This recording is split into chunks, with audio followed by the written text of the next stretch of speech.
नमस्कार, good morning, सत श्री अकाल, अस्सलाम वालेकुम। मेरा नाम है नरेश कुमार।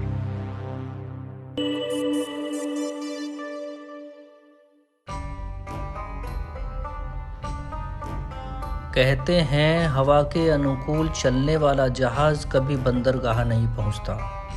हालात उल्टे और ख़तरनाक होने पर भी जो अपने लक्ष्य से विचलित नहीं होता, सफलता उसके कदम चूमती है।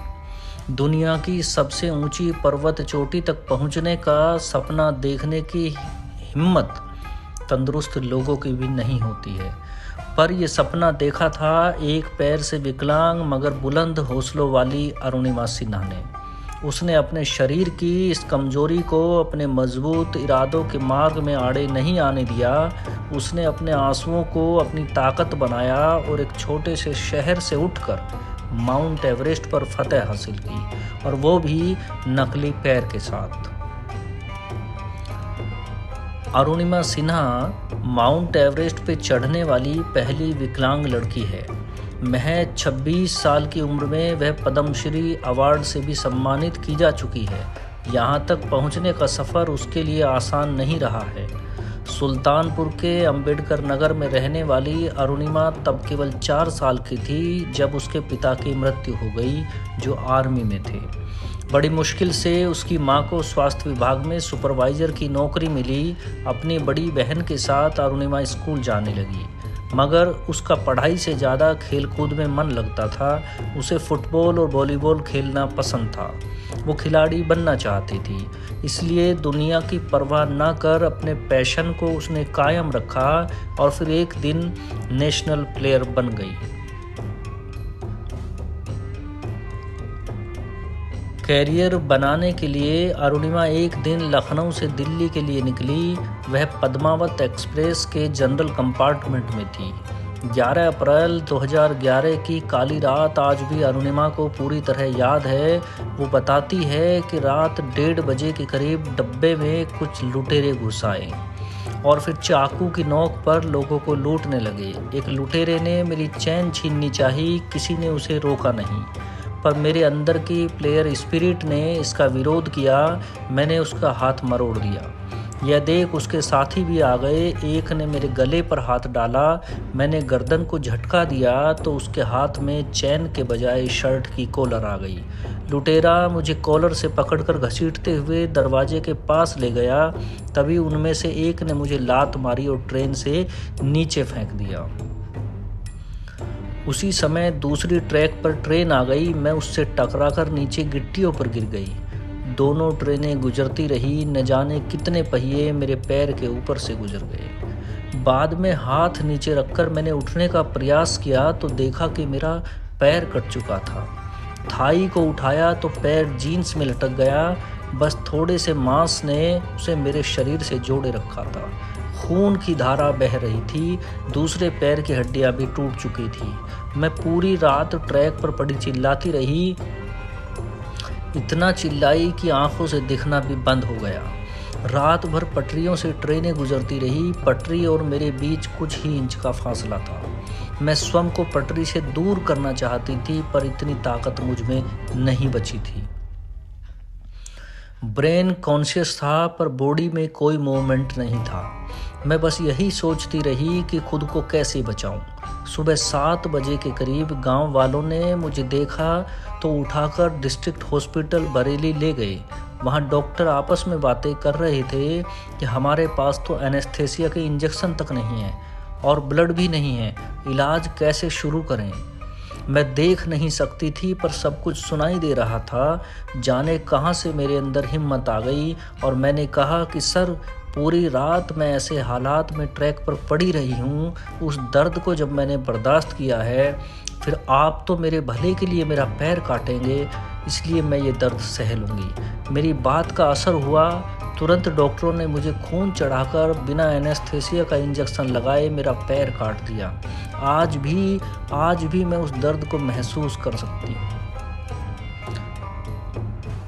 फिर जब ये बात मीडिया में आई कि मैं नेशनल प्लेयर हूँ, तो मुझे लखनऊ ट्रॉमा सेंटर में भर्ती कराया गया। वहाँ से तत्कालीन स्पोर्ट्स मिनिस्टर अजय माकन द्वारा मुझे दिल्ली के एम्स में भिजवाया गया। मैं वहाँ 4 महीने एडमिट रही। मेरी रीढ़ की हड्डी में 3 फ्रैक्चर थे, एक पैर काट दिया गया और दूसरी टांग में भी रोड लगा दी गई। थोड़ी ठीक हुई तो हॉस्पिटल में ही न्यूज़ पढ़ा कि अरुणिमा के पास टिकट नहीं था, इसलिए वह ट्रेन से कूद गई। घर वालों ने इस बात का खंडन किया तो खबर आई कि अरुणिमा तो आत्महत्या करने गई थी। सोचने वाली बात यह है कि जिस लड़की का पैर कट गया, जो लड़की व्हील चेयर पर है और नहीं जानती कि वह इससे कभी छुटकारा भी पाएगी या नहीं, उस पर ऐसे इल्ज़ाम लगें तो उसकी मानसिक स्थिति क्या होगी। हम एक मध्यम वर्गीय फैमिली से थे और सिस्टम में बहुत कुछ हाई लेवल पर बातें हो रही थी। हम अपनी सच्चाई चिल्ला चिल्ला कर बता रहे थे, लेकिन कोई नहीं सुन रहा था। पर कहते हैं ना, जहाँ चाह होती है वहाँ राह भी मिल ही जाती है। मैंने सोचा कि ठीक है, आज आपका दिन है, जितना चाहे बोलो। एक दिन मेरा भी समय आएगा, तब मैं आपको दिखा दूंगी और साबित कर दूंगी कि मैं क्या हूँ। एक दरवाज़ा बंद होता है तो 10 नए दरवाजे खुल जाते हैं। हॉस्पिटल के बेड पर मैंने सोचा कि अब मुझे वॉलीबॉल नहीं, लाइफ का सबसे टफ गेम खेलना है और मैंने माउंटेनियरिंग को चुना। पर सोचने और करने में बहुत अंतर होता है। इस कार्य के लिए सही गाइडेंस और स्पॉन्सरशिप मिलनी ज़रूरी थी। मैंने लोगों के सामने अपनी बात रखी तो मैं माउंटेनियरिंग करना चाहती हूँ और माउंट एवरेस्ट पर चढ़ना चाहती हूँ, तो हर किसी ने यही कहा कि पागल हो गई है क्या, एक पैर नकली है, दूसरी टांग में भी रोड पड़ी है, रीढ़ की हड्डी में भी फ्रैक्चर है, ऐसे में माउंटेनियरिंग, चुपचाप नौकरी कर जीवन यापन कर। लोगों की सबसे बड़ी प्रॉब्लम यही तो होती है कि वो फिजिकली देखते हैं मगर किसी के मन में क्या चल रहा है ये देख नहीं पाते। पर मैं हिम्मत नहीं हार सकती थी। कैंसर को मात देकर फिर से क्रिकेट के मैदान में जौहर दिखाने वाले क्रिकेटर युवराज सिंह से प्रेरणा मिली। मैं नहीं चाहती थी कि कोई मुझ पर दया दृष्टि डाले। मैं अपनी पुरानी ज़िंदगी वापस चाहती थी। वैसे भी खुद के सबसे बड़े प्रेरणा स्रोत तो हम खुद ही होते हैं। जिस दिन किसी मकसद को पाने के लिए हमारा मन जाग जाए तो फिर कौन रोक सकता है। मेरा परिवार तो मेरी बैकबोन था ही। आम तौर पर नकली पैर के साथ चलने का आदी होने में एक विकलांग व्यक्ति को महीनों या फिर कभी-कभी साल भी लग जाते हैं, मगर करीब 4 माह हॉस्पिटल में रहने के बाद मैं बाहर निकली तो सीधी माउंट एवरेस्ट पर चढ़ने। एशिया की पहली भारतीय महिला बछेंद्री पाल से मिलने जमशेदपुर पहुंच गई। उस वक्त मेरे पैर के टांके भी नहीं कटे थे। मेरे बारे में सब कुछ जान और देखकर उनकी आंखों में आंसू आ गए। वो बोली कि अरुणिमा, तुमने ऐसी हालात में माउंट एवरेस्ट जैसे दुरूह पहाड़ पर चढ़ने के बारे में सोचा, यानी अपने अंदर तो एवरेस्ट पहले ही फतेह कर लिया, अब तो सिर्फ लोगों को दिखाने भर के लिए एवरेस्ट पर चढ़ना बाकी है। परिवार को छोड़कर बछेंद्री बाहर की ऐसी पहली महिला थी जिन्होंने मुझ पर भरोसा जताया था। मुझे बहुत खुशी हुई। मैं जंग में उतरने को तैयार हो गई थी। मेरे हौसले को भाई ओम प्रकाश और बछेंद्री पाल के सहयोग से उड़ान मिलने वाली थी। सफलता के लिए मैंने जख्मों को सूखने नहीं दिया, रिसने दिया, ताकि मंजिल हमेशा याद आती रहे। एवरेस्ट पर चढ़ने की अनुमति पाने के लिए किसी मान्यता प्राप्त प्रशिक्षण केंद्र से मेडिकली अप्रूव्ड सर्टिफिकेट का मिलना ज़रूरी होता है, जिसमें यह भरोसा दिलाया गया हो कि एवरेस्ट की चढ़ाई के लिए यह व्यक्ति योग्य है। इसलिए अरुणिमा ने माउंटेन क्लाइंबिंग के मशहूर और मान्यता प्राप्त प्रशिक्षण केंद्र नेहरू इंस्टीट्यूट ऑफ माउंटेनियरिंग से 28 दिनों का बेसिक कोर्स किया, जिसमें पहाड़ों की भौतिक दशाओं, सहज क्लाइंबिंग के तरीकों, ऑक्सीजन सिलेंडर के प्रयोग से जुड़ी सावधानियों सहित और बहुत सी जानकारियाँ दी गई। करीब 1.5 साल तक अरुणिमा ने बछेंद्री पाल के मार्गदर्शन में क्लाइंबिंग की बारीकियाँ जानी। उसने टाटा स्टील एडवेंचर फाउंडेशन द्वारा संचालित eco Everest expedition group Uttarkashi join किया। शुरू में अरुणिमा को काफ़ी परेशानी होती थी। वह कहती है, शुरुआत में कई दफ़ा ऐसे लम्हे भी आए जब मैं सामान्य लोगों के साथ compete नहीं कर पाती थी। ऊपर चढ़ने के क्रम में मेरी टांग जिसमें रोड पड़ी थी उसमें स्वेलिंग आ जाती और दूसरे पैर पर दबाव पड़ने से ब्लड निकलने लगता था, क्योंकि घाव नए थे। कई दफ़ा छाले भी पड़ जाते थे। मैंने प्रशिक्षण के दौरान अपनी टांग व पैर की तरफ देखना छोड़ दिया था। कैंप में पहुंचकर ही मैं घावों को साफ करती थी।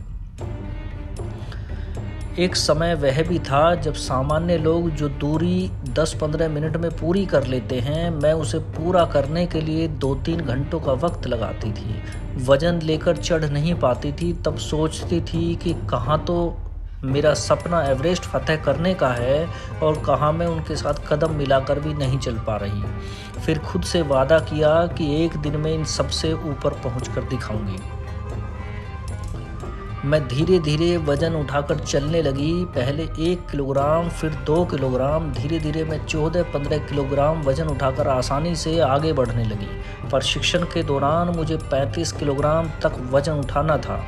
8 माह के बाद वाकई में पूरा वजन उठाकर बेस कैंप से दूसरों के साथ निकलती और सबसे पहले टॉप पर पहुंच पाती। लोग पूछते कि मैडम खाती क्या हो। इसी दौरान मैंने सितंबर 2011 में लद्दाख के माउंट चमसेर कांगड़ी की चढ़ाई की। 21,798 फुट ऊंचे इस पहाड़ की 21,110 फुट की दूरी तो तय हो गई, मगर खराब मौसम के कारण शिखर तक नहीं पहुंच सकी। इसके बाद प्रशिक्षण के दौरान ही ईस्टर्न नेपाल की आइलैंड चोटी 6,150 फुट की चढ़ाई भी की। फिटनेस का सर्टिफिकेट हासिल करने के लिए भी मुझे खासी मेहनत करनी पड़ी। 10 दिनों तक स्वयं को प्रूव करने के प्रयास में लगी रही। भारी वजन उठाकर चढ़ाई करके दिखाया कि ये काम मैं कर सकती हूँ। बड़ी मुश्किल से मुझे स्वीकृति मिली। बाद में इंडियन माउंटेनियरिंग फाउंडेशन ने भी हिमालय पर चढ़ने की इजाज़त दे दी। जब पहली दफ़ा शेरपा यानी मेरे गाइड ने मेरे पैर को देखा तो मेरा साथ देने से साफ मना कर दिया। उसे लग रहा था कि मैं एक सुसाइड मिशन पर हूँ। काफ़ी समझाने पर बड़ी मुश्किल से वह मेरा गाइड बनने को तैयार हुआ। हमारे अभियान को टाटा स्टील द्वारा स्पॉन्सरशिप भी मिल चुकी थी। अरुणिमा ने आसानी से माउंट एवरेस्ट पर फतेह हासिल नहीं की। उसका सफ़र काफ़ी जद्दोजहद भरा रहा। 31 मार्च 2013 को वह एवरेस्ट के लिए निकली। 6 लोग और भी थे। TSAF इंस्ट्रक्टर सुसेन महतो भी इस अभियान में साथ थे, जो माउंट चमसेर की चढ़ाई के दौरान भी थे। अरुणिमा के लिए प्रोस्थेटिक लेग यानी कृत्रिम पैर का निर्माण राकेश कुमार श्रीवास्तव ने किया था। उन्होंने इसे डोनेट किया था। यह बहुत महंगे वाली प्रोस्थेटिक लेग नहीं थी, मगर अरुणिमा ने इसे पहनकर ही अपना अभियान पूरा किया। अच्छी क्वालिटी वाली महंगी प्रोस्थेटिक लेग्स 40-50 लाख से कम में नहीं मिलती, जबकि अरुणिमा के पास इतने पैसे नहीं थे। चढ़ने के क्रम में प्रोस्थेटिक लेग काफ़ी समस्या पैदा कर रही थी। इसकी पकड़ बार बार ढीली पड़ जाती। ग्लव्स निकालकर उसे वापस फिट करना पड़ता, मगर -45 से -50 तापमान में यह काम आसान नहीं था, क्योंकि बर्फ़ में हाथ जमने का डर रहता है। चट्टानी क्षेत्र में तो वह सबसे आगे होती, मगर आइस एरिया में आते ही हालात बिगड़ जाते थे। सफ़र के बारे में बताते हुए अरुणिमा कहती हैं कि माउंट एवरेस्ट चढ़ाई के दौरान 4 कैंप पार कर समिट तक पहुंचना होता है। शुरुआती दौर में तो खाने पीने की चीज़ें रास्ते में मिल जाती हैं। स्पॉन्सरशिप देने वाली कंपनी भी खाने पीने का प्रबंध करती है, और फिर कुछ लोग एक से ज़्यादा शेरपा यानी गाइड साथ रखते हैं ताकि अधिक सामान साथ जा सके।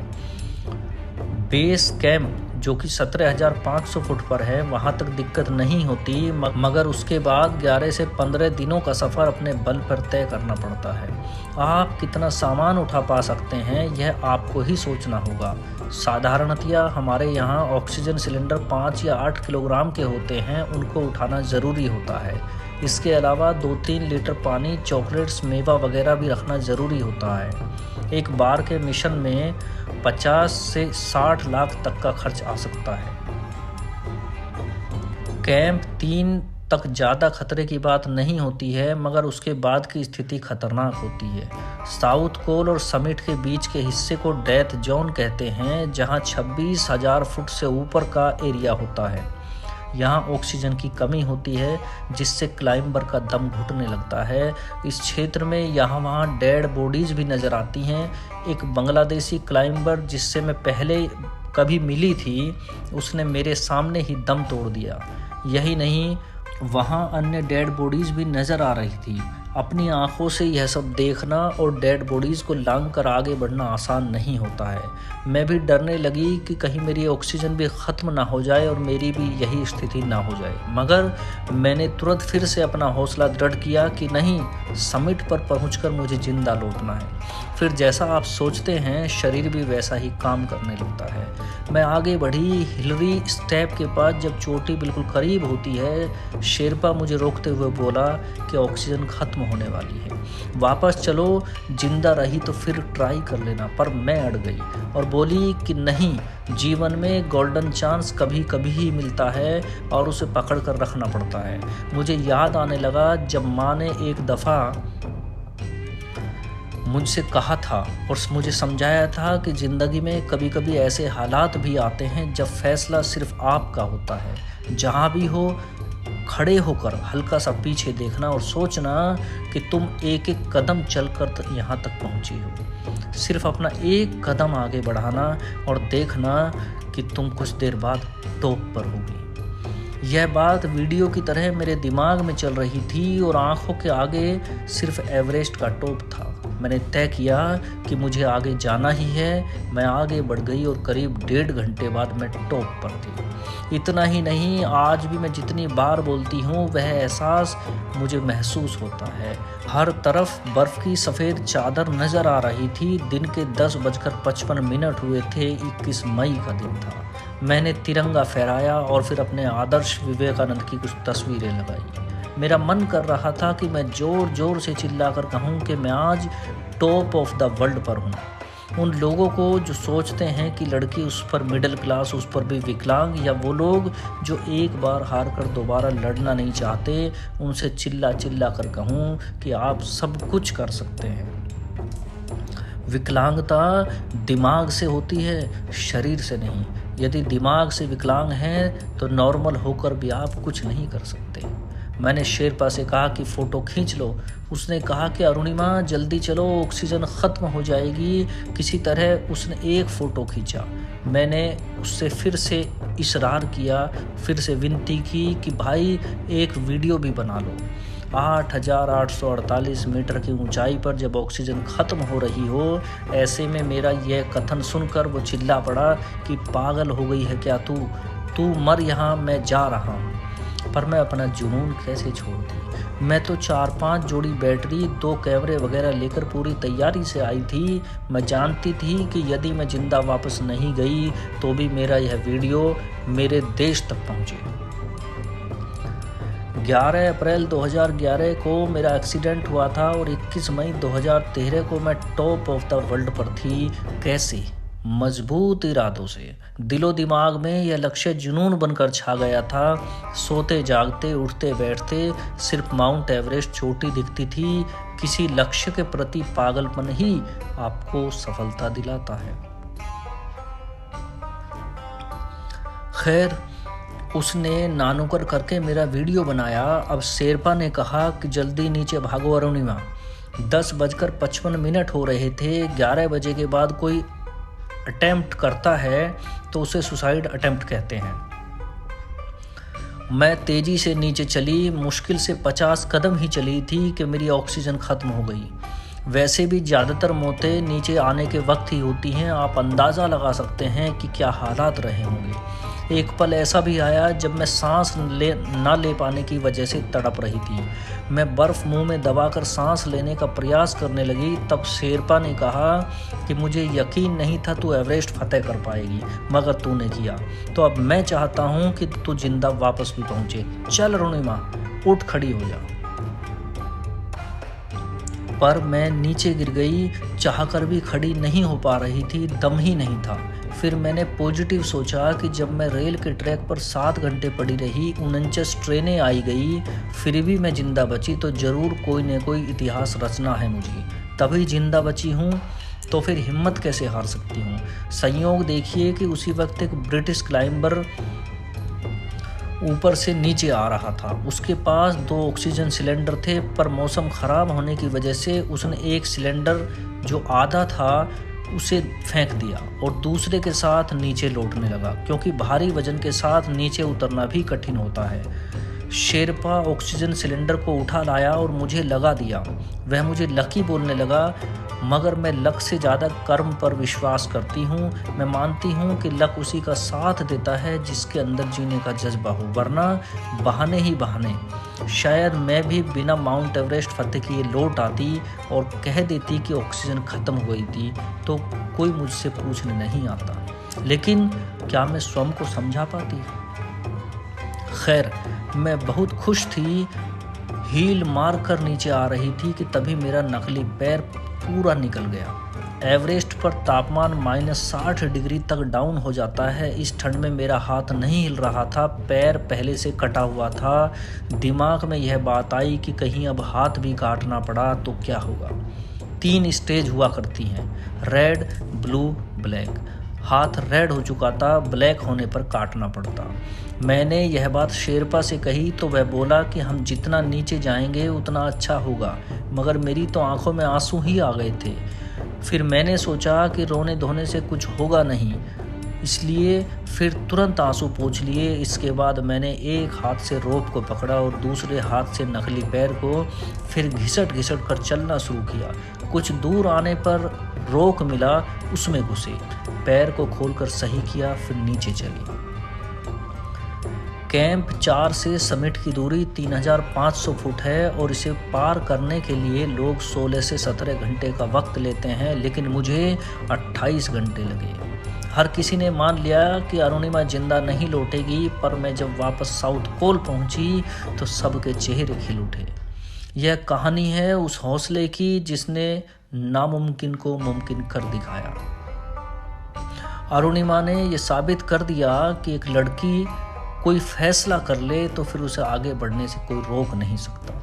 अरुणिमा के पास जिंदगी ने 2 विकल्प छोड़े थे, या तो एक कमरे में किसी कोने में पड़कर अपने जीवन को कोसती रहे, या फिर जीवन की कठिनाइयों का सामना कर शिखर को छूने के लिए जमीन आसमान एक कर दे।